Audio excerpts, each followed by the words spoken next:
नमस्कार दोस्तों, स्वागत है आपका देवभूमि करियर पॉइंट पर। आशा करता हूँ आप सभी लोग स्वस्थ होंगे, काफी अच्छी आपकी स्टडी चल रही होगी। देखिए यूके ट्रिपल एससी का एक लेटेस्ट नोटिफिकेशन आया है 22 नवंबर का, आप देख सकते हैं।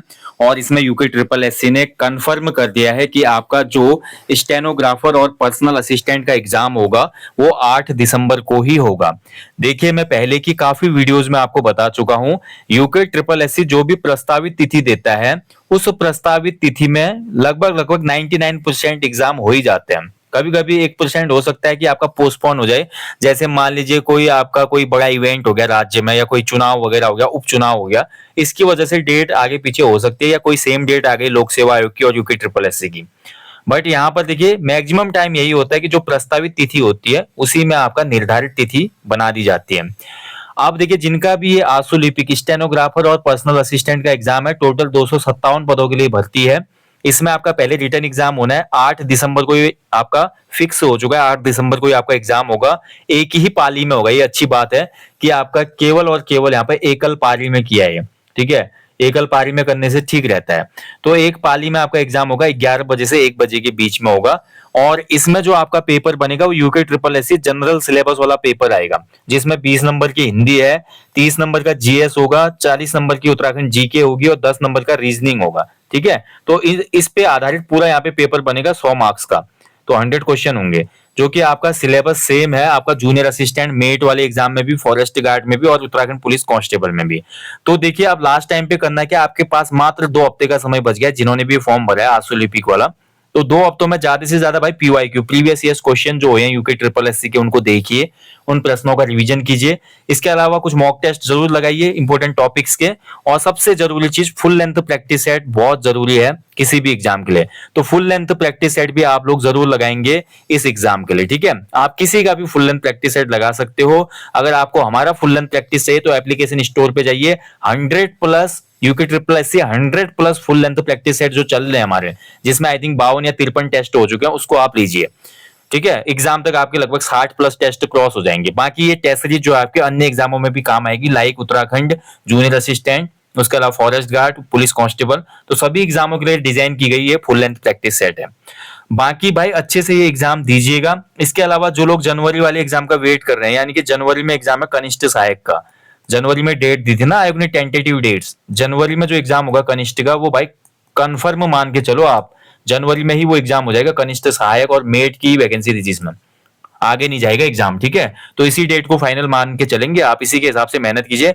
जनवरी में जिनका एग्जाम है उनके पास भी मात्र 2 महीने रह गए हैं अब, ठीक है। 2 महीने का रूटीन बना लो भैया, अपने सिलेबस को खत्म करो, उसके साथ रिवीजन करो। रिवीजन के साथ मैं हमेशा बोलता हूँ आपको लगाना है पीवाईक्यू, प्रीवियस ईयर्स क्वेश्चन, उसके अलावा मॉक टेस्ट, जो भी चैप्टर आप पढ़ते हैं उसका मॉक टेस्ट जरूर लगाइए, और साथ ही फुल लेंथ प्रैक्टिस सेट, ठीक है। रिवीजन, पीवाईक्यू, रिवीजन जो भी टॉपिक्स हैं उनका रिवीजन भी करते रहना है आपने।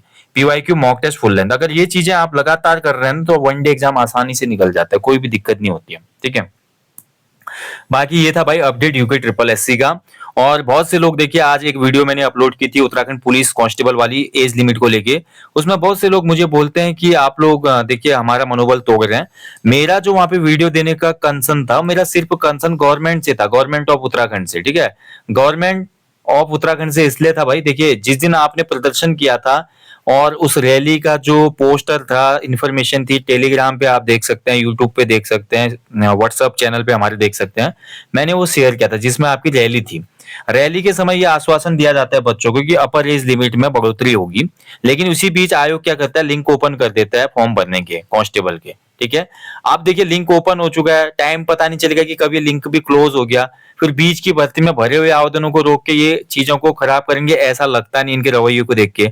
तो मेरा यहाँ पर आपका मनोबल तोड़ने की बिल्कुल मंशा नहीं थी, मेरा सिंपल कंसर्न उत्तराखंड सरकार से था, जो कि युवाओं को गुमराह करती है। जो चीज की जा सकती है उसके लिए भी इतना ज्यादा मंथन किया जा रहा है, यानी कि एज बढ़ाना गवर्नमेंट के हाथ में, गवर्नमेंट 2 मिनट में ये डिसीजन ले सकती है कि आप एज बढ़ा दीजिए, 25 कर दो या 28 कर दो, जो भी करना है। ऐसा एक डिसीजन का आप प्रस्ताव बना के कार्मिक विभाग को भेजते तो आपका एज लिमिट बढ़ जाती, वो कार्मिक विभाग उसको संशोधित करके सीधे भेजता यूके ट्रिपल एससी को। यूके ट्रिपल एससी का इसमें कोई रोल नहीं है, कार्मिक विभाग का भी इसमें कोई रोल नहीं है। यहाँ पर जो रोल है वो उत्तराखंड सरकार का है, और उन्हीं के इस रवैये को देख के मैंने आपको ये बोला था कि उम्मीद ना रखें, ये लोग बहुत मुश्किल से एज को बढ़ाएंगे। मेरा कहने का मतलब ये था। अब इसमें काफ़ी लोग बोलते हैं कि आप ऐसा बोल रहे हैं कि आप ही ऐसा बोलेंगे। भाई हम तो हमेशा चाहते हैं कि एज बढ़े। मैं तो इवन ये चाहता हूँ कि उत्तराखंड देखिए आपका स्पेशल स्टेटस वाला राज्य है, जहाँ पर रोजगार के मौके वैसे ही कम होते हैं। अगर किसी स्टेट में भर्ती लिमिट अगर 25 साल है तो यहाँ पे 5 साल ज्यादा 30 साल होनी चाहिए। हम तो ये बोलते हैं कि 28 साल की जाए कांस्टेबल में। 18 से 28 वाला बूढ़ा थोड़ी है। अगर मान लीजिए 22 साल का कोई ओबीसी एससी एसटी वाला कैंडिडेट है 22 साल का, तो उसको अपर एज में 5 साल का एक्सटेंशन है। 27 साल में अगर आप उसको ले रहे हैं वो बूढ़ा नहीं है। आप एक्स आर्मी वाले को लेंगे जितनी सर्विस किया है और एक्सटेंशन देंगे, वो बूढ़ा नहीं है। तो 22 साल का बच्चा बूढ़ा थोड़ी है। मेरा ये मतलब नहीं था। आप समझ नहीं पाते कई बार और अपनी प्रतिक्रिया जाहिर करते हैं। मेरा कहने का मतलब ये था कि जो ये सरकार वादे करती है और जो भी ये आपको ढांढस बंधाती है और ये बोलते हैं कि हम आपके लिए ये काम करेंगे, जैसा कि रैली के बाद वहां रैली में बोला गया था कि जल्दी ही, जैसे डीजीपी महोदय से भी मिले थे कुछ बेरोजगार संघ के लोग, बात ये की गई कि हम एज लिमिट बढ़ाएंगे, ऐसा करेंगे। ठीक है, इन लोगों ने बहुत ज्यादा मतलब ये बोला था कि ये चीजें क्लियर हो जाएंगी, मतलब एज का जो हमारा मैटर आ रहा है उसको हम क्लियर करेंगे, यानी कि बढ़ाएंगे ही बढ़ाएंगे। ठीक है, तो ये भरोसा दिया था। लेकिन इस सरकार का भरोसा करना बेवकूफी है। मेरा आशय ही वो था वीडियो में। इस सरकार का भरोसा करना बहुत बेवकूफी है। यहाँ पे कुछ भी हो सकता है, समझ पा रहे हो ना। इसलिए मेरा ये था कि इस भर्ती में जो भी होगा चलेगा, जो है अभी, लेकिन आगामी भर्तियों में भी तो आप फोकस कीजिए। ये मेरा कहने का मतलब था। ठीक है, आप ऐसा ना सोचे, मैं हमेशा आपके हित के लिए खड़ा रहता हूँ। आप देखिए लास्ट साल की भी 2023 की जो रैली हुई थी उसमें कोई भी आप यूट्यूब पर दिखा दो बड़ा जो आया था, लेकिन मैं लाइव वहां पे आया था गांधी पार्क में। मेरी आज भी वो वीडियो पड़ी होगी, आप देख सकते हैं। और मैंने सबको वहां पर आने का आह्वान किया था। उसके अलावा जितने भी बार बेरोजगार संघ वालों ने रैली वगैरह की है, उसके जितने भी प्रमोशंस होते हैं, जो भी वो प्रतिक्रियाएं होते हैं, ट्विटर में ट्वीट करना हो, ये सभी चीजें हमने की हुई है भाई। ठीक है, तो ये मेरा कंसर्न था भाई कि सरकार पे भरोसा करना मूर्खता है यहाँ की, उससे उम्मीद करना मूर्खता है। ठीक है, चलिए बाकी देखिए, ये जो स्टेनो वाले बच्चे भाई मेहनत करो, और जिन्होंने कनिष्ठ सहायक और मेट का फॉर्म भरा भाई वो भी मेहनत शुरू कर दो। अब पेपर सेम ही आना है, इसलिए थोड़ा बहुत टक्कर होगी आपकी। जितना आप प्रिपेयर होंगे उतना बेहतर होगा। Okay, so guys thank you for watching.